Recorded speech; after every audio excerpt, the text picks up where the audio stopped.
Hello everyone, આપણા next સેશનની અંદર હવે આપણે વાત કરવાની છે જનીન થેરાપીની.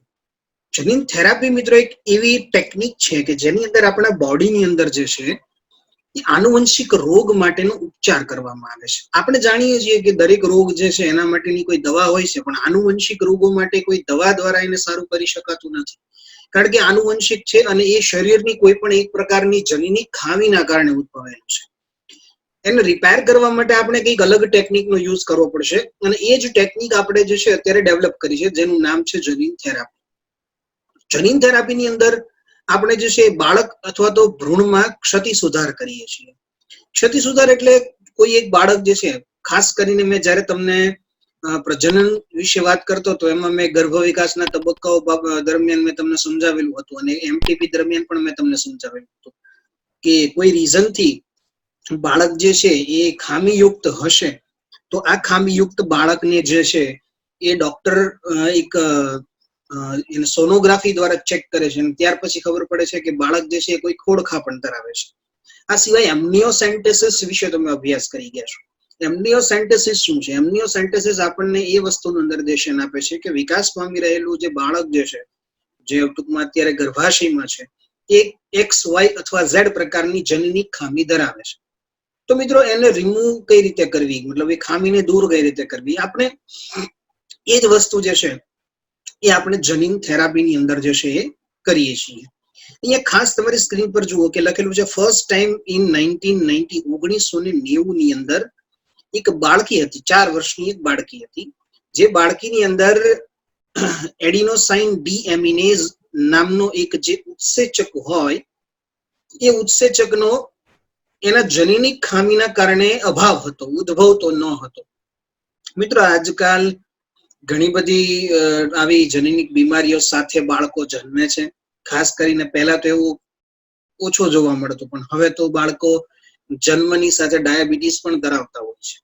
તો આ બધી હવે એની જે સિચ્યુએશન આવતી જાય છે એની પાછળ માણસ જે છે એનો ન્યુટ્રીનો જીનોમિક્સ એમ કહી શકાય, આખો એક બાયોલોજીનો વિષય છે ન્યુટ્રીનો જીનોમિક્સ. તમે કેવું ભોજન લ્યો છો, તમે કેવું ખાવ છો, એના ઉપર ડિપેન્ડ કરે છે કે આગળની તમારી લાઈફ કેવી થશે અને આગળની પેઢીઓની લાઈફ પણ કેવી થશે.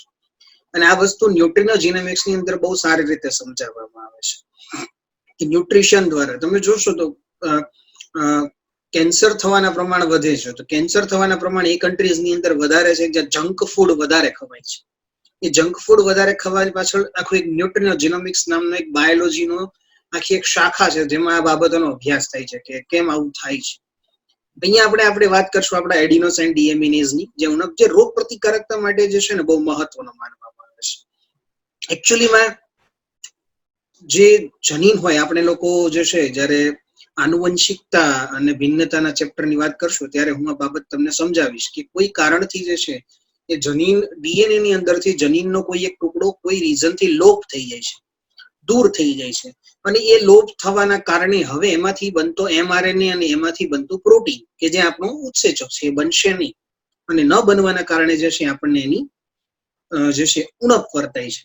હવે ફર્સ્ટ આ વસ્તુ જે છે એની દૂર કરવામાં આવેલી હતી કે એ બાળકી જે એની જે ઉણપથી પીડાતી હતી એને અહીંયા જો આપણને લખેલું છે કે એને દૂર કરવામાં આવેલી હતી. આપણે શું કરીએ છીએ સમજીએ. આપણે કેટલાક બાળકોમાં અસ્થિ મજ્જા પ્રત્યારોપણ કરાય છે. મિત્રો અસ્થિ મજ્જા પ્રત્યારોપણ થોડુંક આપણને વર્ડ ઓકવર્ડ લાગી શકે, પણ એને ઇંગ્લિશમાં આપણે ઘણી વખત સાંભળેલો છે. એને કહેવાય બોન મેરો ટ્રાન્સપ્લાન્ટેશન. બોન મેરો ટ્રાન્સપ્લાન્ટેશન. બોન મેરો શું છે એ તમને બધાને ખ્યાલ હશે, આઈ હોપ કે ખ્યાલ હશે જ, અધરવાઇઝ ના હોય તો હું કહું છું.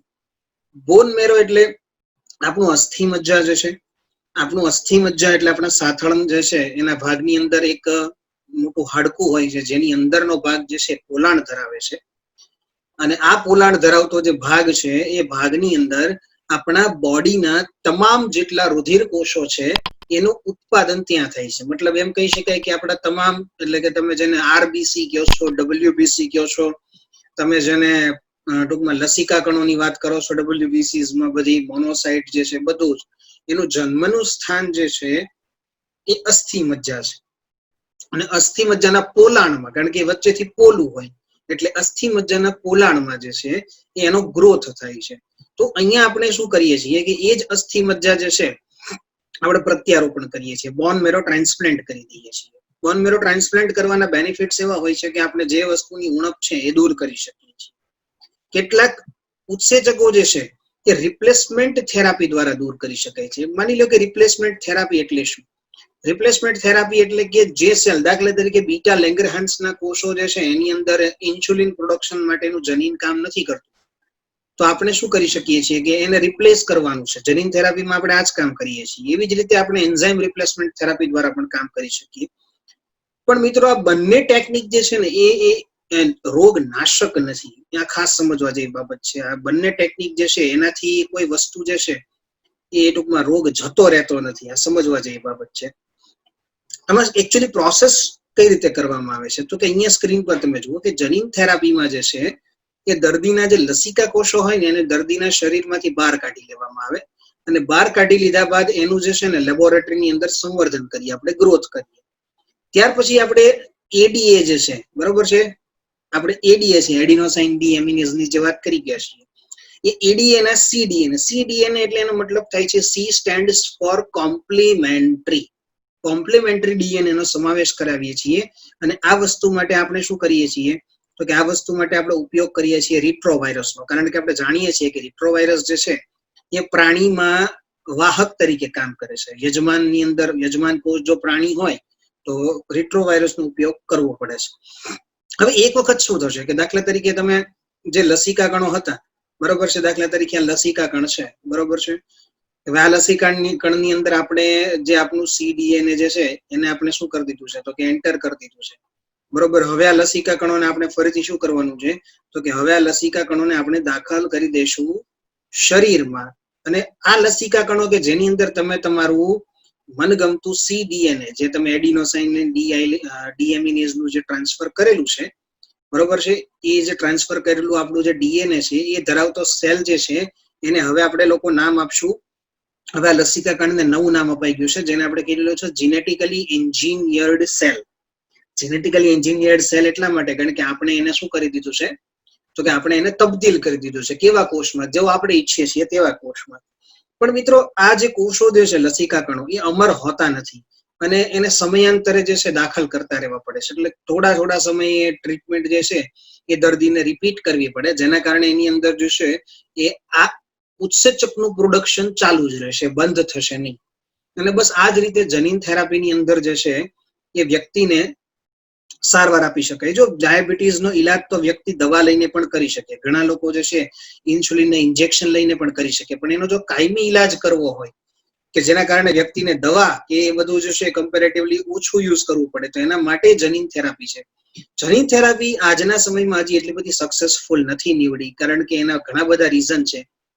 એક તો એ લોંગ ટર્મ માટે જે છે સક્સેસફુલ નથી, અને બીજી વસ્તુ મિત્રો અહીંયા એ છે કે એ કોસ્ટલી બહુ છે, ખર્ચાળ બહુ છે, અને સામાન્ય મધ્યમ વર્ગના લોકો કે ગરીબ વર્ગના લોકો જે છે એના માટે અફોર્ડેબલ નથી. ને પ્લસ આપણી પાસે અત્યારે હાલ એટલી સુવિધાઓ પણ અવેલેબલ નથી. જે ડેવલપ્ડ કન્ટ્રી છે, બધા અમેરિકા છે, યુનાઇટેડ કિંગડમ્સ છે, આ બધા દેશોએ હજી જે છે પોતે આના ઉપર હજી હાલ રિસર્ચ કરી રહ્યા છે જનીન થેરાપી ઉપર. અને અત્યારના આવનારા સમયની અંદર જનીન થેરાપી જે છે એ ચોક્કસપણે આ પ્રકારના જનીનિક રોગોને રિમૂવ કરવા માટે, દૂર કરવા માટેનો એક ભાગ બનશે. પણ હાલ અત્યારે એમ કહી શકાય કે હજી એનું એટલું ડેવલપમેન્ટ થયેલું નથી. નેક્સ્ટ આપણે વાત કરીએ, જનીન થેરાપી રિલેટેડ જ વાત કરવી છે. ઓકે, હવે જનીન થેરાપીના પ્રકારો વિશે વાત કરી જોઈએ મિત્રો. જો જનીન થેરાપીના બે પ્રકારો હોય છે, અહીંયા તમને કીધું છે કે એક તો તમને કીધું છે જર્મ લાઇન થેરાપી અને બીજું તમને કીધું છે દૈહિક જનીન થેરાપી. હવે જર્મ લાઇન થેરાપી શું છે અને દૈહિક થેરાપી શું છે, બંનેની આપણે અહીંયા ડિસ્કશન કરીએ એટલે આપણને ખ્યાલ આવે. હવે જો અહીંયા ખાસ તમને કીધું, પહેલું અહીંયા જોશો તમે તો તમને કીધું છે germ line therapy. Germ line થેરાપીની અંદર જે જર્મ કોષો હોય છે, જેમ કે શુક્રકોષ અથવા તો અંડકોષ, જર્મ કોષોને મિત્રો આપણે અહીંયા જનન કોષો પણ કહી શકીશું, નું રૂપાંતર કેવા તો કે સક્રિય જનીનો દાખલ કરીને કરવામાં આવે છે. આગળ તમે જેમ લસિકા કોષોને સક્રિય બનાવતા હતા એવી જ રીતે તમારે જે જનીન દાખલ કરીને ફરીથી અહીંયા પણ એને જે છે ટ્રાન્સફર કરવાના છે, બરોબર છે, તો આપણે ટ્રાન્સફર કરી શકીએ છીએ. અને આ ગવાથી શું થશે તો કે હવે આ જનીન જે છે એ જીનોમમાં સંકલિત થઈ જશે, બરોબર, આ સામાન્ય રીતે જીનોમમાં સંકલિત થઈ જશે. અને આથી આ થેરાપીને લીધે જે ફેરફાર થાય ને એ ફેરફાર પણ આનુવંશિક થાય. આ બસ સમજવા જેવી બાબત છે. એક પેઢીમાંથી બીજી પેઢીમાં, મતલબ એક પેઢી હોય જનીનિક ડિસઓર્ડર ધરાવતી હોય તો આવનારી પેઢી જે છે એની અંદર આ પ્રકારનો ડિસઓર્ડર જે છે એ નહીં જોવા મળે, કારણ કે એ જ્યારે બીજું તમને કીધું છે દૈહિકમાં પણ તમે હમણાં તમે એક્ઝામ્પલ લીધું લસિકા કોષોનું લઈ શકો, કે જેમાં આપણે શું કરેલું હતું તો કે આપણે આપણું જે ઈચ્છિત જનીન હતું જનીન થેરાપીમાં, બરોબર, એ આપણે દૈહિક સેલ્સમાં દાખલ કરેલું છે. અને ત્યાર પછી આવી પેશીઓ કે જેમાં સંબંધિત જનીનની અભિવ્યક્તિ સ્વાસ્થ્ય માટે ટીકાત્મક છે એ દાખલ કરેલા જનીનની અભિવ્યક્તિ રોગના ચિહ્નો દૂર કરે છે. એટલે અહીંયા બહુ સ્પષ્ટ સમજાવી દીધું છે આપણને કે ટેકનિક તમે બે રીતે યુઝ કરી શકો છો. કાં તો તમે જનીન ઈચ્છિત જે છે તમારું એ તમે જનન કોષોમાં દાખલ કરો તો એને જર્મલાઇન થેરાપી કહેવાશે, દૈહિક કોષોની અંદર દાખલ કરો તો એને દૈહિક થેરાપી કહેવાશે. મિત્રો અહીંયા બે વાત બીજી સમજવી છે. એક એક્સ વિવો કીધું છે અને એક ઇન વિવો કીધું છે, બરોબર છે. એક્સ વિવો એટલે આપણે જાણીએ છીએ કે જેને શરીરની બહાર કહેવાય, જેમાં હમણાં તમને એક્ઝામ્પલ બની ગયા ને કે બોન મેરો ટ્રાન્સપ્લાન્ટેશનનું. જો અહીંયા કીધું કે જેમાં દર્દીના રુધિરમાંથી અથવા તો અસ્થિ મજ્જામાંથી બોન મેરોના કોષોને દૂર કરવામાં આવે છે. આપણે લસિકા કોષોને અલગ લેતા હતા, બરોબર છે. અને ત્યાર પછી શું કરવામાં આવે છે કે પ્રયોગશાળામાં ઉછેરવામાં આવે છે. આપણે લસિકા કોષોને પ્રયોગશાળામાં હમણાં ઉછેરવાની વાત કરી ગયા. ત્યાર પછી કીધું કે ઈચ્છિત જે જનીન છે એ ધરાવતા વાયરસમાં તેને પ્રદર્શિત કરવામાં આવે છે. આપણે કયો વાયરસ યુઝ કર્યો હતો આગળ મિત્રો? આપણે રિટ્રો વાયરસની મેં તમને વાત કરી હમણાં, બરોબર છે. અને ત્યાર પછી ઈચ્છિત જનીન કોષોના ડીએનએ નો એક ભાગ બની જશે, જે આપણે એને ફરીથી શું કરીએ છીએ, પુનઃ સ્થાપિત કરીએ છીએ. અને આ રીતે જે છે ઇન્જેક્શન દ્વારા દર્દીની શિરામાં આપવામાં આવેલા તે પહેલા તેમને પ્રયોગશાળામાં ઉછેર કરવામાં આવે છે, મતલબ યુઝ એનો આપણે આ રીતે કરી શકીએ છીએ. જ્યારે બીજો જે છે ઇન વિવો છે. ઇન વિવો નો મતલબ એવો થાય છે કે આપણે શરીરની અંદર જ એને દાખલ કરીએ છીએ. હવે તમે જુઓ ઇન વિવો ની અંદર તમને જે વાત કરી એમાં કીધું છે તમને કે ઇન વિવો જે છે એ કઈ રીતે કામ કરશે, તો કે દેહની અંદરની બાજુએ કારણ કે ઇન વિવો નો મતલબ જ એ થાય છે કે ઇનસાઇડ ધ લાઈફ, બરોબર છે, અથવા તો ઇનસાઇડ ધ બોડી. દર્દીના દેહમાંથી કોઈ પણ કોષોને દૂર કરવામાં આવતા નથી, એને બદલે આપણે કોઈ પણ વાહકનો ઉપયોગ કરશું અને ઈચ્છિત જનીન જે છે ને એને આપણે દર્દીના શરીરની અંદર દાખલ કરી દઈશું, બરોબર છે. તો અહીંયા ઇન વિવો યાદ રાખજો મિત્રો, બોડીની અંદર, એક્સ વિવો બોડીની બહાર. આ બે ડિફરન્સ આપણે અહીંયા ખાસ સમજવાના છે, બે વચ્ચે આપણને કોઈ કન્ફ્યુઝન ના થાય એ વસ્તુ ખાસ. જનીન થેરાપીની બાબતમાં આપણને પૂછી શકાય કે જનીન થેરાપી જે છે એ કઈ રીતે વર્ક કરે છે, અથવા તો એની મેથડ્સ કઈ કઈ છે, કયા નીચે પૈકી કયા રોગ માટે તમે જનીન થેરાપીનો યુઝ કરશો. આવા ઘણા ટ્રિકી ક્વેશ્ચન, ટ્રિકી એટલે કે ફેરવીને બદલીને પૂછી શકાય આપણને, તો ખાસ એ બાબતમાં ધ્યાન રાખજો. આખી દુનિયા જ્યારે ઓનલાઈન થઈ રહી છે, નવી ટેકનોલોજી નવી લાઈફસ્ટાઈલ સાથે સંલગ્ન થઈ રહી છે અને વર્ક ફ્રોમ હોમ જ્યારે નોર્મલ બની રહ્યું છે, ત્યારે સ્ટડી ફ્રોમ હોમ શું એક સારો આઈડિયા નથી? લર્ન લિબર્ટીની નવી એપ. ગુજરાતની સૌથી પ્રતિષ્ઠિત વિશ્વસનીય કોચ અને માર્ગદર્શક લિબર્ટી કરિયર એકેડમી દ્વારા પ્રસ્તુત છે લર્ન એપ. અને આ એપ ખાસ કરીને ધોરણ 9 થી 12 ગુજરાતી અને ઇંગ્લિશ મીડિયમ તથા નીટ, જેઈઈ મેઇન અને ગુજસેટ જેવી સ્પર્ધાત્મક પરીક્ષાઓ માટે બનાવવામાં આવી છે. તો હવે લિબર્ટીની નવી લર્ન એપ ડાઉનલોડ કરીને આપ ક્યાંય પણ અને આપના અનુકૂળ સમયે અભ્યાસ કરી શકો છો. નેક્સ્ટ આપણે વાત કરવી છે આણ્વીય નિદાન. આણ્વીય નિદાનમાં રોગની સારવાર રિલેટેડ આપણે વાત કરીએ. ઓકે, ચલો આણ્વીય નિદાન વિશે વાત કરીએ. હવે રોગોની સારવાર અને નિદાન માટે રોગ દેહધર્મ વિદ્યા સમજવી જરૂરી છે. માત્ર સીરમ કે મૂત્ર પૃથ્થકરણ જે છે એ પ્રક્રિયા માટે પૂરતું નથી. જો આપણે બ્લડ અને યુરિન ટેસ્ટ દ્વારા પ્રાઇમરી જે ટૂંકમાં આપણે જે માહિતી એકઠી કરવી હોય એ કરી શકાય. કોઈ વ્યક્તિ ફ્લૂથી પીડાતો હશે કોઈ વ્યક્તિ, અથવા તો કોઈ વ્યક્તિને સામાન્ય તાવ, શરદી, ઉધરસની પ્રક્રિયાનો પ્રોબ્લેમ હશે, તો આ વ્યક્તિનું નિદાન તમે ચોક્કસપણે જે છે સીરમ અથવા તો યુરિનના ટેસ્ટથી કરી શકો છો, એટલે કે બ્લડ અથવા યુરિન ટેસ્ટથી કરી શકાય. કોઈ પણ રોગ જે છે ને એને એની સારવાર અને નિદાન માટે આપણે રોગ દેહધર્મ વિદ્યા સમજવી જરૂરી છે. ડોક્ટર્સ જે હોય છે બધા એ પોતે માસ્ટર ઇન મેડિસિન્સ હોય છે, બેચલર ઇન મેડિસિન્સ હોય છે, કારણ કે એ લોકોએ રોગ દેહધર્મ વિદ્યાનો બહુ ડિટેલમાં અભ્યાસ કરેલો છે. આરડીએનએ ટેકનોલોજી, પીસીઆર અને એલાઇઝા, આ બધી પ્રક્રિયાઓ જે છે ને એ વધારે એડવાન્સ લેવલ ઉપર ઉપયોગી છે. હું તમને એક ઉદાહરણ સાથે સમજાવું એટલે તમને ખ્યાલ આવશે.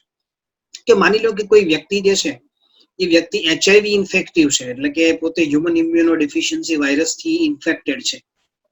તો હવે એ વ્યક્તિના કઈ યુરિન કે બ્લડ ટેસ્ટથી ખ્યાલ નહીં આવે કે એ વ્યક્તિ જે છે, સામાન્ય પૃથ્થકરણથી ખબર નહીં પડે કે વ્યક્તિ HIV પોઝિટિવ છે કે નથી. એના માટે કમ્પલસરી આપણે antibody test, antigen antibody reaction ધરાવતા ટેસ્ટ કરવા પડશે, જેનું નામ છે ELISA, જેને આપણે લોકો નામ આપીએ છીએ એન્ઝાઇમ લિંક્ડ ઇમ્યુનોસોર્બન્ટ એસી. આ વસ્તુ એટલા માટે કરવી પડે કારણ કે આપણે વાયરસને ડિટેક્ટ કરવાના છે. ઘણી વખત કેવું હોય મિત્રો કે શરૂઆતના સમયમાં વાયરસ જે છે ને એ બહુ ઓછા પ્રમાણમાં અવેલેબલ હોય. આવા કેસની અંદર જે છે ઇન્ફેક્શનના શરૂઆતના સમયમાં વાયરસનું પ્રમાણ બહુ જ ઓછું હોય. તો આવા કેસની અંદર આપણે શું કરીએ છીએ કે PCR નો ઉપયોગ કરીએ છીએ, કારણ કે આપણે ભણી ગયા છીએ કે PCR જે છે ને એક પ્રકારની એમ્પ્લિફિકેશન ટેકનિક છે. PCR માં એક નાનકડા વાયરસનું એક નાનકડું DNA પણ આપણી પાસે અવેલેબલ હશે ને તો એ ફટાફટ એને એક દિવસની અંદર મલ્ટીપ્લાય કરીને આપણને ટેસ્ટ જે છે એનું રિઝલ્ટ પોઝિટિવ આપી દેશે. તો RDNA ટેકનોલોજીનો યુઝ કરી શકીએ છીએ. તો આ બધી બાબતો જે છે બહુ યુઝફુલ છે. ઓછી સંખ્યામાં હાજર બેક્ટેરિયા અને વાયરસની હાજરી PCR દ્વારા જાણી શકાય છે. PCR જે છે પોલિમરાઇઝ ચેઇન રિએક્શન, એના દ્વારા તમે સરળતાથી આ વસ્તુને જાણી શકો છો. અહીંયા ખાસ આપણને એ જ વાત કીધી છે, તમે જુઓ કે PCR દ્વારા આપણે જાણી શકીએ છીએ. અહીંયા PCR આપણે વાત કરી છે. એઇડ્સ ને HIV ની ઓળખ જે છે એના માટે પણ PCR મહત્વનું છે. કોઈ વ્યક્તિ શરૂઆતમાં ઇન્ફેક્ટેડ હોય અને ખૂબ જ ઓછા પ્રમાણમાં એની અંદર HIV ની હાજરી હોય તો ઇનિશિયલ સ્ટેજની અંદર ખબર પડે તો કઈ રીતે કરાય? તો બસ આ જ રીતે મિત્રો, જે વ્યક્તિને એઇડ્સ ની તકલીફ હોય ને શરૂઆતમાં એનું વજન જે છે કોઈ પણ કારણ વગર 10% થી વધારે ઘટી જાય છે, એને સતત ઝાડા થાય છે, જે ઝાડા બંધ થતા નથી, ડાયરિયા થઈ જાય છે અને ઝાડાની સાથે જે છે એ રુધિર જે છે એ બહાર આવે છે. આ એઇડ્સ ના પ્રાઇમરી લક્ષણો છે. અને વ્યક્તિને ક્યોર ના થાય, સાજો ના થાય ને એવો તાવ આવે છે. વ્યક્તિ ગમે તેટલી દવા લઈને પણ એને તાવ જે છે એ ક્યારેય મટતો નથી. તો આ વસ્તુ ખાસ સમજો. અહીંયા મેં જે તમને વાત કરી છે. ઓકે, કેન્સરના દર્દીમાં જનીન વિકૃત જે હોય ને એની તપાસ કરવામાં આવે. કેન્સરના જે પેશન્ટ છે એમાં આપણે ચેક શું કરીએ છીએ? આપણને એ ખબર છે કે જો મિત્રો બે શબ્દો અહીંયા ક્લિયર સમજો, બાયોપ્સી અને એટોપ્સી. એટોપ્સી અને બાયોપ્સી. હંમેશા બાયોપ્સી જે છે ને એ જીવંત પેશીઓ જે હોય ને એના નિરીક્ષણ માટે કરવામાં આવે, જ્યારે એટોપ્સી જે છે ને એ મૃત પેશીઓ હોય ને એના નિરીક્ષણ માટે કરવામાં આવે. અહીંયા બાયોપ્સી જે છે કેન્સરના નિદાન માટે આપણે લોકો જે છે બાયોપ્સી કરીએ છીએ. બાયોપ્સી દ્વારા એ વસ્તુ જે છે એ જાણી શકાય, બરોબર છે. જેમાં વાયરસથી ઇન્ફેક્શન થયેલું હોય તો પણ PCR દ્વારા જાણી શકાય છે, તરત જ એ બાબતે ખ્યાલ આવે. એ જો તમને કીધું છે કે ઓટો રેડિયોગ્રાફી શું છે, ઓટો રેડિયોગ્રાફી વિશે સમજીએ આપણે. સિંગલ સ્ટ્રેન્ડેડ DNA અથવા તો RNA હોય એની સાથે આપણે કોઈ પણ એક રેડિયો એક્ટિવ અણુ જે છે ને જોડી દઈએ છીએ અને ત્યાર પછી કોષોના ક્લોનમાં પૂરક DNA સાથે એને જોડી દેવામાં આવશે. દાખલા તરીકે તમે સમજી લો કે આ પૂરક DNA જે છે, બરોબર છે, અને આ આપણો ssDNA અથવા તો RNA જે છે, હવે એને શું કરશે તો કે એને જોડી દેવામાં આવશે. આ રીતે એની સાથે તમે જોડી દો છો, બરોબર છે. ઓકે, ચલો. અને હવે સાથે સાથે તમે જે છે અહીંયા આ રીતે રેડિયો એક્ટિવ પ્રોબ્સ નો યુઝ કરેલો છે, મતલબ તમને ઓટોમેટિક જે છે ખ્યાલ આવશે. ક્લોન કે જેમાં વિકૃત જનીન છે તે ફોટોગ્રાફિક ફિલ્મ પર દેખાશે નહીં, એ સિવાયના જે છે આપણને ખ્યાલ આવશે. અને પ્રોબ અને વિકૃત જનીન એકબીજાના પૂરક હશે. એટલે જો આ પ્રોબ છે અને આ વિકૃત જનીન છે, બરોબર ને, જે આપણો ટાર્ગેટ જનીન છે તે એકબીજાના પૂરક હોય. જો આ પૂરક છે એટલે એકબીજા સાથે કેવા થઈ ગયા છે, જોડાઈ ગયા છે, બરોબર છે. અને પ્રોબ જે છે એની અંદર આપણે રેડિયો એક્ટિવ તત્વોનો યુઝ પણ કરેલો છે, એટલે આપણને ઇઝીલી એની પોઝિશન જે છે આપણને ખ્યાલ આવશે. ટેસ્ટ પોઝિટિવ છે કે ટેસ્ટ નેગેટિવ એ વ્યક્તિનો તરત આપણે આના દ્વારા જાણી શકીએ છીએ. તો આ વાત થઈ ગઈ કુલ આણ્વીય નિદાનની, કે કેવી રીતે આણ્વીય નિદાન જે છે એ કરવામાં આવે છે. આઈ હોપ કે આ વસ્તુ હવે તમને ખ્યાલ હશે. ઓકે,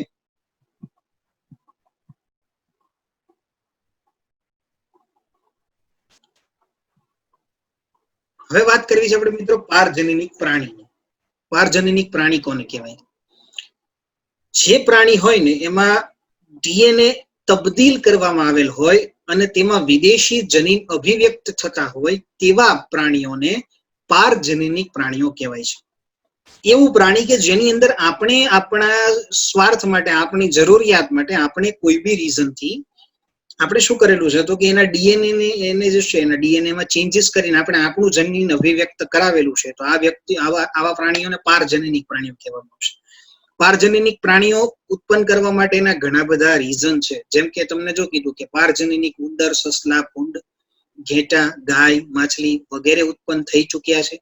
જેમાંથી 95% થી વધારે ઉંદરો છે. કોઈ પણ દવા બને પહેલા ફર્સ્ટ ટાઈમ કોઈ પણ મેડિસિન જે છે અથવા કોઈ વેક્સિન બને તો એની ટ્રાયલ જે છે ને ઉંદરો ઉપર કરવામાં આવે છે. અને એ માટે સામાન્ય ઉંદરોનો ઉપયોગ નથી થતો. આપણે એના અલગ જે છે વ્યવસ્થિત ઉંદરોનો ઉછેર કરાવીએ છીએ, પારજનીનિક ઉંદરોનો, અને એના પર બધા રિસર્ચ કોઈ પણ ટેસ્ટ આપણે કરવો હશે દવા રિલેટેડ કે અન્ય કોઈ પણ ટેસ્ટ, એ બધા જે છે ઉંદર ઉપર કરવામાં આવે છે. જો ઉંદર ઉપર એ ટેસ્ટ સક્સેસફુલ જાય તો અન્ય પ્રાણીઓ પર, અને ત્યારબાદ એના ટ્રાયલ જે છે મનુષ્યો પર શરૂ કરવામાં આવે છે. અત્યારે તમે જાણો છો કે કોરોના વાયરસ ઇન્ફેક્શન માટે વર્લ્ડની અંદર 37 થી 38 એવી કંપનીઓ છે કે જેમને વર્લ્ડ હેલ્થ ઓર્ગેનાઇઝેશન રસી બનાવવા માટે જે છે પોતે બે સ્ટેજ સુધી પહોંચી ગઈ છે, અને વર્લ્ડ હેલ્થ ઓર્ગેનાઇઝેશન એમને પરમિશન આપી છે કે હા આગળ વધો, બરોબર છે. પણ અહીંયા સમજવા જેવી બાબત એ છે કે એમાંથી જે એ રસી બની જશે તો આપણને એવો પ્રશ્ન છે કે શું તરત જ માણસોને આપી દેવામાં આવશે? ના. રસી મિત્રો એક વખત આપી દીધા પછી જે છે ને ઘણા લાંબા સમય સુધી એ રસીની આડઅસરો, કોઈની અંદર એવું બનતું હોય કે રસીની તાત્કાલિક આડઅસર ના દેખાય પણ અમુક સમય પછી આડઅસર દેખાય. એટલે કોરોના વાયરસ ઇન્ફેક્શનની રસી જો પ્રોડક્શન થઈ બી જાય તો આપણે ખાસ તો એના ટ્રાયલ્સ પહેલા થશે, ચેક થશે, અને જો એ પરફેક્ટ હશે ત્યાર પછી જ એને હ્યુમન ઉપર યુઝ કરવામાં આવશે. આ બાબત આપણે આ ચેપ્ટર સાથે સાંકળીને સમજવી બહુ જરૂરી છે. આ વસ્તુ ખાસ યાદ રાખજો. નેક્સ્ટ વાત કરીએ, આપણે મહત્વની વાત કરવી છે. હવે મહત્વ શું છે? જો આપણે અહીંયા સૌથી પહેલા આપણને એક વસ્તુ કીધી કે ભાઈ સામાન્ય દેહ ધર્મ વિદ્યા અને વિકાસ, એની આપણે પહેલા ચર્ચા કરી લઈએ કે સામાન્ય દેહ ધર્મ વિદ્યા અને વિકાસ આપણને શું સમજાવે છે. ઓકે, હવે જો અહીંયા આપણને કહેવામાં આવેલું છે કે વિશિષ્ટ રૂપે પારજનનિક પ્રાણીઓનું નિર્માણ જનીનના નિયંત્રણ અને શરીરના વિકાસ તેમજ સામાન્ય કાર્યો પર થતી અસરોના અભ્યાસ માટે કરવામાં આવે છે. જેમ કે ઉદાહરણ તરીકે વૃદ્ધિ માટે જવાબદાર જટિલકારક જેવા કે ઇન્સ્યુલિન જેવા વૃદ્ધિકારકોનો અભ્યાસ કરવો, બીજી જાતિના જનીનો પ્રવેશ કરાવ્યા સિવાય ઉપયુક્ત કારકોના નિર્માણમાં થતા પરિવર્તનો દ્વારા પ્રેરાતી જૈવિક અસરોનો પણ અભ્યાસ કરવો, અને કારકોની શરીરમાં જૈવિક ભૂમિકા વિશે પણ જે છે એ માહિતી આપણને પ્રાપ્ત થાય છે. સામાન્ય નોર્મલ ફિઝિયોલોજી એન્ડ ડેવલપમેન્ટની વાત કરી છે. ઇન્સ્યુલિનનો બોડી, મતલબ અહીંયા આપણે એવું કરીએ છીએ કે કોઈ પણ જે આપણા શરીરની અંદર ઉત્સેચકો છે કે અથવા તો જેની ખામીથી કોઈ રોગ સર્જાય છે તો આપણે સૌ પ્રથમ જે છે એના વિશે ચર્ચાઓ કરીએ છીએ, એના વિશે અભ્યાસ કરીએ છીએ, જેનાથી આપણને એની અસરો શું છે, એના પ્રભાવો શું છે, આ બાબતનો આપણને ક્લિયરલી આમાં ખ્યાલ આવશે. સેકન્ડ આપણને કીધું છે રોગોનો અભ્યાસ. રોગોના વિકાસમાં જનીનોની ભૂમિકા શું છે? આ બહુ સમજવા જેવી બાબત છે મિત્રો. રોગોના વિકાસમાં જે છે એ જનીનોની ભૂમિકા શું છે એ સમજવું છે આપણે. તો જો અહીંયા કીધું કે જનીનોની ભૂમિકા શું હશે, હવે જેમ કે તમને ખબર છે કે ઇન્સ્યુલિનની ભૂમિકા, ઇન્સ્યુલિન જે છે એના પ્રોડક્શનની અંદર બીટા લેંગરહાન્સના કોષોની ભૂમિકા શું છે તો તમે જાણો છો કે એ પ્રોડક્શન માટે સંકળાયેલા છે. અને આ માટે આપણી સમજને વધારવા માટે મોટા ભાગના કયા તો કે પારજનીનિક પ્રાણીઓની તમે વાત કરો છો, જેનું મહત્વ વિશે તમે ચર્ચા કરી રહ્યા છો, વિકસાવવામાં આવ્યા છે. માનવ રોગ માટે મોડલ તરીકે આપણે એનો પ્રયોગ કરીએ છીએ. મેં કીધું ને કે કોઈ બી માનવ રોગની મેડિસિન્સ અથવા વેક્સિન તમે શોધતા હશો તો જેનો પહેલો પ્રયોગ આપણે હંમેશા એના પર જ કરશું. તે માટે તેને વિશિષ્ટ રૂપે બનાવેલ છે જેથી રોગની નવી સારવાર માટેનો અભ્યાસ થઈ શકે. વર્તમાન સમયમાં તમે જોવા જાઓ તો કેન્સર છે, સિસ્ટિક ફાઇબ્રોસિસ છે, સંધિવા છે, અલ્ઝાઇમર છે. અલ્ઝાઇમર જે છે એક પ્રકારનો બ્રેઇન સાથે જોડાયેલો એક ડિસીઝ છે, જેમાં દર્દી જે છે એની અંદર બહુ સિવિયરલી બ્રેઇન અફેક્ટેડ થાય, વ્યક્તિની યાદ શક્તિ એકદમ જતી રહે, ધીરે ધીરે વ્યક્તિ જે છે સ્ટેજ 1, 2, 3, 4, 5 માં પસાર થતા જે છે એ બધું ભૂલવાનું શરૂ કરે, અંતમાં વ્યક્તિ પોતે કોણ છે એ પણ ભૂલી જતો હોય છે. આ બહુ સમજવા જેવી વસ્તુ છે. આ એલ્ઝાઇમર્સ ની અંદર થતું જોવા મળે છે આપણને.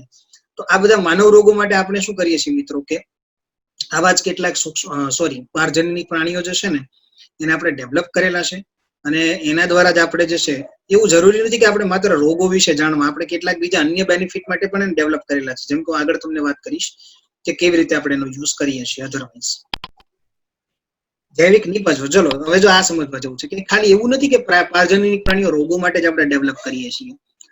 કેટલાક માનવ રોગોની સારવાર માટે દવાઓની આવશ્યકતા હોય છે કે જે જૈવિક નિપજોની બનેલી હોય છે. આવી નિપજોને બનાવવી ખૂબ જ ખર્ચાળ છે. પારજનની પ્રાણીઓ જે ઉપયોગી જૈવિક નિપજોનું નિર્માણ કરે છે તેમાં ડીએનએ ના ભાગ જે આપણને કીધું છે, ડીએનએ ના ભાગ અહીંયા તમને કીધું છે, અથવા તો જનીનોનો પ્રવેશ કરાવે છે. વિશિષ્ટ નિપજોના નિર્માણમાં જે છે એ ભાગ લેશે. અહીંયા એક ઉદાહરણ તમારે સમજવાનું છે કે આપણે છે ને મિત્રો માનવ પ્રોટીન જેને આપણે આલ્ફા-1 એન્ટીટ્રિપ્સિન જે કહીએ છીએ એનો ઉપયોગ એમ્ફીસેમાની સારવારમાં કરવામાં આવે છે. એટલે કે એમ્ફીસેમાની સામે લડત આપે છે. એવી જ રીતે ફિનાઇલ કીટોનુરિયાની જો તમે વાત કરો અને સિસ્ટિક ફાઇબ્રોસિસની સારવાર માટે પ્રયાસ કરવામાં આવેલ છે. 1977માં પ્રથમ પારજનીની ગાય બનાવવામાં આવી જેને આપણે લોકો નામ આપેલું છે રોઝી. એ માનવના પ્રોટીન યુક્ત દૂધ જે છે લગભગ કેટલું તો કે 1 લીટરમાં 2.4 ગ્રામ કયું હ્યુમન આલ્ફા લેક્ટાબ્યુમિન. આ પ્રોટીન જે છે આપણા ગ્રોથ માટે બહુ ઇમ્પોર્ટન્ટ છે. હ્યુમન લેક્ટાબ્યુમિન ની તમે જે વાત કરી રહ્યા છો ને એ આપણી માટે બહુ ઇમ્પોર્ટન્ટ છે અને તે માનવ શિશુ માટે ગાયના કુદરતી દૂધ કરતા વધુ પોષણ અને સમતોલ ઉત્પાદન ગણાય છે. તો હવે આપણે શું કરીએ છીએ કે આ જ આલ્ફા લેક્ટાબ્યુમિન કોઈની અંદર ઓછું હોય તેના કારણે એનો ગ્રોથ ઓછો થાય, પણ આપણે ગાયની અંદર જ હ્યુમન લેક્ટાબ્યુમિન નું જનીન ટ્રાન્સફર કરેલું છે. હવે શું થશે કે ગાયનું જે દૂધ આપણી પાસે આવે છે ને ઓટોમેટિકલી હ્યુમન લેક્ટાબ્યુમિન કેટલું તો કે 1 લીટરમાં 2.4 ગ્રામ જેટલું વજન ધરાવતું હ્યુમન લેક્ટાબ્યુમિન જે છે એ આપણી પાસે ઓટોમેટિક અવેલેબલ થાય છે. એ લખેલું છે જો 2.4 ગ્રામ. મતલબ એ પીવાથી જે છે એ ટૂંકમાં ડાયરેક્ટલી જે છે બાળકનો ગ્રોથ જે છે માનવ શિશુનો અથવા તો એ જે છે એ ખૂબ જ સારો થશે. તો આ વાત થઈ ગઈ જૈવિક નિપજોની કે કેવી રીતે ઉપયોગી બની શકે છે. મેં કીધું એમ કે ખાલી રોગ માટે નહીં પણ આવી ઘણી બધી બાબતો માટે પણ આપણે જે છે એ બાયોટેકનોલોજીનો યુઝ કરતા રહ્યા છીએ હંમેશ માટે. રસીની સુરક્ષાની વાત કરવી છે આપણે. મનુષ્ય ઉપર થતા ઉપયોગો પહેલા જો મેં હમણાં તમને વાત ઓલરેડી કરી દીધી છે. આઈ હોપ કે આ તમારી માટે નવું નથી. અહીંયા તમે જોશો તો લખેલું જ છે ખાસ કે રસીની સુરક્ષા એટલે કે માનવ ઉપર ઉપયોગ કરતા પહેલા મેં કીધું કે પારજનનિક ઉંદર શા માટે બનાવવામાં આવે તો માણસો ઉપર જે છે ટેસ્ટ કરતા પહેલા એના પર ટેસ્ટ કરવામાં આવે. આ સિવાય તમે જુઓ તો વાનર જે છે પારજનનિક વાનર જે છે પારજનનિક ઉંદરોના સ્થાને વાનરનો ઉપયોગ કરવામાં આવે. વાનરનો ઉપયોગ કરવા માટે એટલા માટે આવે છે કારણ કે વાનરો મનુષ્ય આપણો ઉદ વિકાસ જે છે આપણે જાણીએ છીએ કે વાનરમાંથી થાય છે. મતલબ જે ઇફેક્ટ વાનરોની અંદર દેખાશે પ્રોબેબલી એ અસરો માનવની અંદર પણ દેખાશે. એટલા માટે જે છે અહીંયા વાનરોનો ઉપયોગ કરવામાં આવે છે. તો રસી સુરક્ષા માટે બરોબર. જો મિત્રો આ એક પ્રકારની આપણે આગળ જોશું એટલે કે ઇથિકલ ક્વેશ્ચનની પણ વાત આવશે કે આપણે સ્વાર્થ માટે આપણી જરૂરિયાત માટે ઉંદરો અને વાનરો ઉપર એક પ્રકારનો આમ ગણો તો જે છે આપણે અત્યાચાર જ કરી રહ્યા છીએ. કારણ કે પણ એક જોતા જોવા જાય તો એ સમગ્ર માનવ જાત માટે ઉપયોગી પણ છે. એટલે એના તર્ક વિતર્કોની ચર્ચા કરવી અહીંયા આપણે જરૂરી બની રહી છે. રાસાયણિક સુરક્ષા પરીક્ષણ ખાસ કરીને આપણે કીધું છે. આ એક વિષારિતા સુરક્ષા પરીક્ષણ તરીકે કામ કરે છે. જેમ કે દવાઓ તમે મેં કીધું મેડિસિન્સ પહેલા રસીની વાત કરી હવે દવાઓની વાત કરી કે કોઈ પણ દવાઓ જે છે તમે ડાયરેક્ટ ક્યારેય જે છે સીધે સીધી કોઈ ઓર્ગેનિઝમ મતલબ મનુષ્ય પર યુઝ ના કરી શકો. એના માટે તમારે શું કરવું પડે તો એના માટે તમારે જે છે એ કોઈ બી પારજનનિક પ્રાણી જે છે એના ઉપર ચેક કરવું પડશે. પારજનનિક પ્રાણી ઉપર એની કોઈ વિષારી અસર છે કે નહીં એ ચેક કરવું પડશે. અને જ્યારે કમ્પ્લીટલી આપણને બધા રિઝલ્ટ પ્રાપ્ત થઈ જાય ત્યારે આપણે આ વસ્તુ ચેક કરી અને ત્યાર પછી મનુષ્યના ઉપયોગ માટે જે છે એ અવેલેબલ કરાવી શકીએ છીએ. ત્યાં સુધી એને મનુષ્યના ઉપયોગ માટે અવેલેબલ કરાવવામાં આવતી નથી. તો આ બાબત થઈ ગઈ આપણી. તો મિત્રો આ હતી કુલ પારજનનિક પ્રાણીઓના ઇમ્પોર્ટન્ટની વાત કે મહત્વ એનું શું છે. બરોબર છે. નૈતિક પ્રશ્નોની આપણે ચર્ચા કરવી છે. નૈતિક પ્રશ્નો શું છે? જેમ આગળ તમે વાત કરી ગયા મેં તમને હમણાં જ વાત કરી કે કેટલીક ઇથિકલ ક્વેશ્ચનની વાતો અહીંયા આવશે. જેમ કે માનવ જાતિ દ્વારા કોઈ પણ સજીવમાં કોઈ પણ નિયમન વગર વધુ અખતરા કરી શકાશે નહીં. અને આના કારણે જો અત્યારે કેવું તો પેલા મેડિકલ સાયન્સની અંદર તમે જોવા જાવ તો દેડકાઓનો મેડિકલ સાયન્સની અંદર અત્યારે હાલની તારીખે દેડકાઓનો ઉપયોગ થાય છે ઇનિશિયલ સ્ટેજમાં. બરોબર. ટેસ્ટ કરો મતલબ ઓપરેશનના પેલા શરૂઆતમાં જે વિદ્યાર્થીઓ શીખતા હોય એના માટે પેલા ધોરણ 12 ની અંદર પણ આવું આવતું કે ફ્રોગ જે છે એને કટ કરવાનો, રેટ ને કટ કરવાનો, કોકરોચ ને કટ કરવાનો. પણ હવે બધું બંધ થઈ ગયું છે. શા માટે? કારણ કે એક પ્રકારનું જે છે આપણે લોકો સૃષ્ટિને નુકસાન કરી રહ્યા હતા. એના માટે આ વસ્તુ પર હવેથી પ્રતિબંધ મૂકી દેવામાં આવ્યો છે. બહુ જરૂરી વસ્તુ છે આ બાબત. બધી માનવીય પ્રવૃત્તિઓ કે જે સજીવો માટે મદદરૂપ થવા અથવા તો નુકસાનકારક હોય તેના નીતિ નિયમોના મૂલ્યાંકન માટે કેટલાક નૈતિક માપદંડોની આવશ્યકતા છે. તો અહીંયા બસ એ જ વાત આપણને કરી છે કે આપણે લોકો હવે આવનારા સમયની અંદર જે છે એ કેટલાક નૈતિક પ્રશ્નો જે છે એને ધ્યાનમાં રાખીને આ બધી વસ્તુઓ છે ડેવલપ કરવાની રહેશે. ખાસ અહીંયા આપણને જો આવું નહીં કરીએ તો શું થશે તો એવું થઈ શકે મિત્રો કે તમે કોઈ અહીંયા જો લખેલું છે કે જનીનિક રૂપાંતરિત સજીવો જ્યારે તમે નિવસન તંત્રમાં પ્રવેશ કરાવશો તો તમને અણધાર્યા પરિણામો મળશે. કારણ કે જે જનીન પરિવર્તિત સજીવ તમે પર્યાવરણમાં દાખલ કરો છો એ કુદરતે નથી મૂકેલું, એ આપણે લોકોએ બનાવેલું છે. તો ઓબ્વિયસ વસ્તુ છે કે કુદરતને આપણે લોકો ડિસ્ટર્બ કરશું. કેવી રીતે કરશું? તો કે આપણું બનાવેલું પારજનનિક જે ઓર્ગેનિઝમ છે એ જ્યારે વાતાવરણની અંદર જશે, પર્યાવરણની અંદર જશે, તો એ પર્યાવરણના નેચરલ જે ઓર્ગેનિઝમ્સ છે કે પ્રાણીઓ છે એની સાથે ખોરાક માટે કે રહેવાસી માટે આ ઘણી બધી બાબતો માટે શું કરશે? તો કે કોમ્પિટિશન કરશે. પરિણામ સ્વરૂપે આપણું નેચરલ ઇકોસિસ્ટમ જે છે, નૈસર્ગિક નિવસન તંત્ર, એ ખોરવાશે, એને ડિસ્ટર્બન્સ થશે. આ ન થાય એ માટે બહુ જાણવું જરૂરી છે. આ માટે ભારત સરકાર પાસે એવા સંગઠનની એક સ્થાપના છે જેને આપણે જેનેટિક એન્જિનિયરિંગ એપ્રુવલ કમિટી કહેવાય છે. જેનેટિક એન્જિનિયરિંગ એપ્રુવલ કમિટીનું કામ એ છે કે કોઈ બી સાયન્ટિસ્ટ જે છે ભારત દેશની અંદર એ કોઈ બી આવું જેનેટિક એન્જિનિયરિંગ ઓર્ગેનિઝમ્સ કે જીએમઓ કે કોઈ ડેવલપ કરે છે તો એને સૌથી પહેલા જે છે એની એક સમજૂતી, એક ગવર્મેન્ટની પરમિશન લેવી જરૂરી છે. એના બેનિફિટ્સ અને એના જે કોન્સેસ છે એટલે કે એના નુકસાનો છે એની ચર્ચાઓ, ડિસ્કશન કરવામાં આવે છે, ચેક કરવામાં આવે છે અને ત્યારબાદ જ એની પરમિશન આપવામાં આવતી હોય છે. તો આ એક સમજવા જેવી બાબત છે, ખાસ ધ્યાન રાખો. જૈવ પેટન્ટ કોને કહેવાય? એટલે તો પેટન્ટ કોને કહેવાય? મિત્રો પેટન્ટ એટલે એવી વસ્તુ છે કે આજે હું પહેલા પેટન્ટ તમને સમજાવી દઉં. દાખલા તરીકે હું એક બાયોલોજીની બુક લખું છું નીટ માટે, અને એ નીટ માટે જે બાયોલોજીની બુક મેં લખેલી છે એ બુક મારા વિચારોથી બનેલી છે, યુનિક છે, અને એની અંદર મેં એવા પોઈન્ટ સમાવેશ કરેલા છે કે જેના કારણે વિદ્યાર્થીઓને નીટમાં સારો સ્કોર થઈ શકે. પણ હવે હું એ બુક જે છે એ બજારની અંદર મૂકું છું અને કાલ ઉઠીને મને એવી ખબર પડે છે કે મારી બુક જે છે એની કોપી મારી અને અલગ અલગ નામથી બજારની અંદર 25-30 પબ્લિકેશન જે છે એ બુક વેચવા મળ્યા છે. મને દુઃખ થશે, કારણ કે મારી મહેનત હતી અને મારી મહેનત જે છે એને અત્યારે બીજા પોતાના નામ પર યુઝ કરી અને લોકોને આપી રહ્યા છે. આ વસ્તુ ન કરવી હોય એટલા માટે કોપીરાઇટ લેવામાં આવતા હોય છે. તો મિત્રો, જેવી રીતે કોપીરાઇટ લેવામાં આવે છે એવી જ રીતે બાયોલોજીકલ પ્રોડક્ટ જે છે અથવા તો મેડિસિનલ્સ કોઈ બી પ્રોડક્ટ હશે એના માટે આપણે લોકોએ પેટન્ટ લેવી પડે. પેટન્ટનો મતલબ એ થાય છે જેને ગુજરાતી ભાષામાં આપણે લોકો એમ કહી શકીએ જેને ઇજારો. ઇજારો એટલે કે આપણે એમ કે હક, આપણો હક છે. અને જનરલી પેટન્ટ જે છે એ 10 વર્ષ માટે આપવામાં આવતી હોય છે, જે છે 15 વર્ષ માટે આપવામાં આવતી હોય છે. તો જૈવ પેટન્ટ કોને કહેવાય? તો કે કંપનીઓ દ્વારા આનુવંશિક દ્રવ્યો, વનસ્પતિ, જૈવિક સ્ત્રોત કે તેમાંથી બનતી નિપજોનો પેટન્ટ મેળવી રહી છે જેનો પ્રાચીન સમયથી ખેડૂતો ઉપયોગ કરતા ન હતા, જેમ કે બાસમતી ચોખા. હવે પેટન્ટનો મતલબ એવો થાય છે કે કંપની પોતે શું કરે છે તો કે અમુક જે નેચરલ વસ્તુઓ જે છે એને પોતાના નામે રજીસ્ટર્ડ કરી નાખે છે, જેમ કે બાસમતી ચોખા. 1977 અમેરિકાની એક કંપની જે છે ને એને આપણા બાસમતી ચોખાના જે છે એની જૈવરસની પેટન્ટ મેળવી લીધી હતી અને અત્યારે એનામાં અલગ અલગ ચેન્જીસ કરીને પોતાના નામે બાસમતી ચોખા પ્રોડક્ટ કરે છે. તમે જાણો કે બાસમતી ચોખા એ કઈ એક કંપનીનું પ્રોડક્શન નથી, પણ એને ચોરી કરેલી છે. આમ જોવા જઈએ તો એક પ્રકારની જે છે એ થેફ્ટ કરેલું છે. પણ પેટન્ટનો મતલબ એવો થાય છે કે જે વસ્તુ અવેલેબલ છે આપણી પાસે, આપણા નેચરલ, ભારત દેશ આ પ્રકારની પેટન્ટથી ખૂબ સમૃદ્ધ દેશ છે મિત્રો. યાદ રાખજો ખાસ, બહુ જ સમૃદ્ધ દેશ છે આપણો.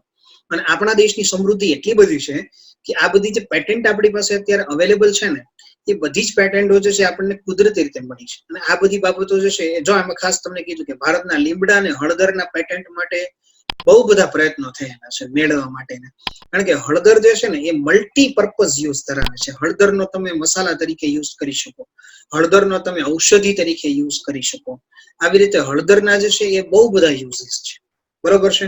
એટલા માટે આપણે જે છે એને મલ્ટિપલ યુઝ માટે કરીએ છીએ. એવી જ રીતે લીમડો જે છે, તો લીમડો એક પ્રકારની અક્ષીર ઔષધિ તરીકે કામ કરે છે. લીમડામાંથી બનાવવામાં આવેલ સાબુ છે, શેમ્પુ છે, લીમડાના પાણીનો રસ છે, આ અલગ ઘણા બધા ફંગલ ડિસીઝ એની સામે જે છે એ બહુ મહત્વનો સાબિત થાય છે. તો એટલા માટે એની પેટન્ટ જે છે મેળવવામાં અત્યારે આવી રહી છે, બરોબર છે.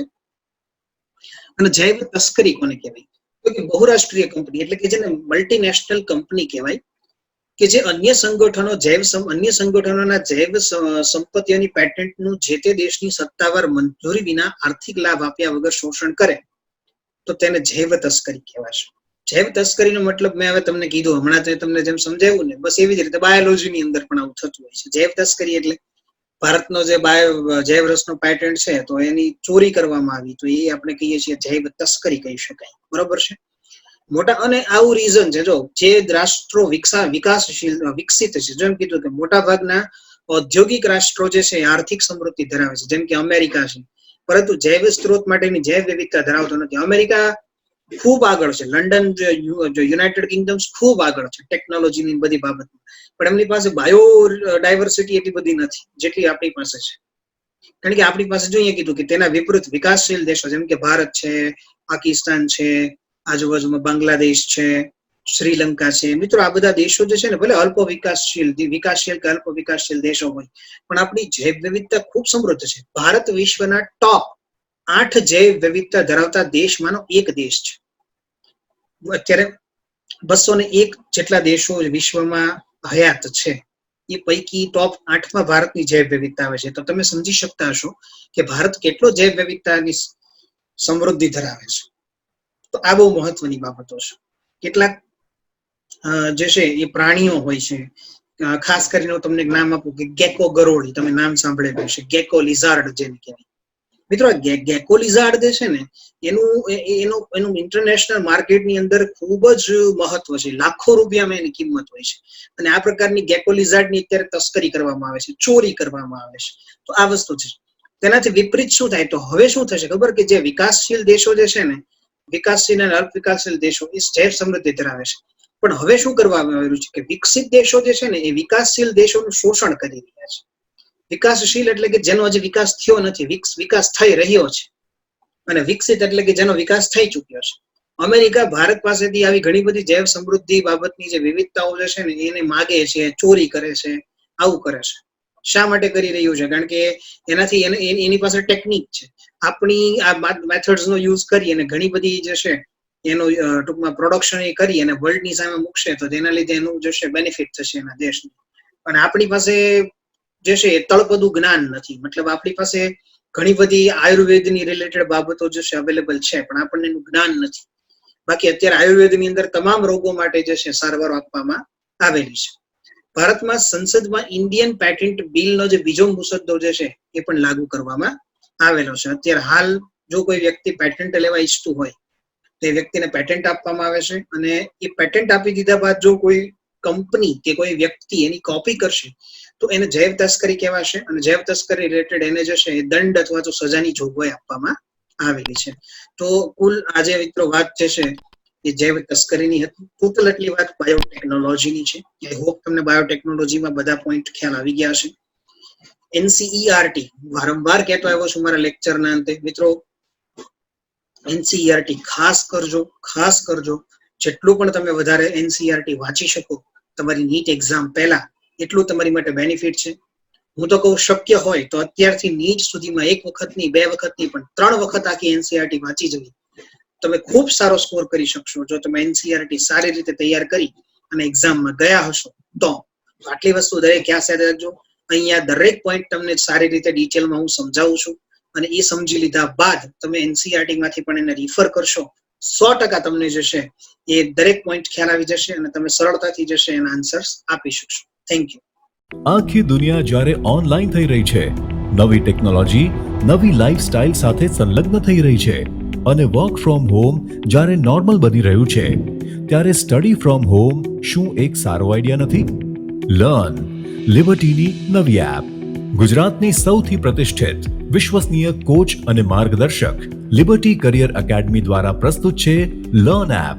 લર્ન એપ આપને ઘરે બેઠા કોચિંગ ક્લાસમાં મળતું શિક્ષણ પૂરું પાડે છે, અને આ એપ ખાસ કરીને ધોરણ 9 થી 12 ગુજરાતી અને ઇંગ્લિશ મીડિયમ તથા નીટ, JEE મેઇન અને ગુજસેટ જેવી સ્પર્ધાત્મક પરીક્ષાઓ માટે બનાવવામાં આવી છે. ઓનલાઈન કોર્સમાં જોડાવા માટે ગૂગલ પ્લે સ્ટોરમાંથી લર્ન એપ ડાઉનલોડ કર્યા બાદ સૌપ્રથમ રજીસ્ટર કરવું, જેમાં તમારું full name, email ID, mobile number તથા તમારો પાસવર્ડ સેટ કરવો.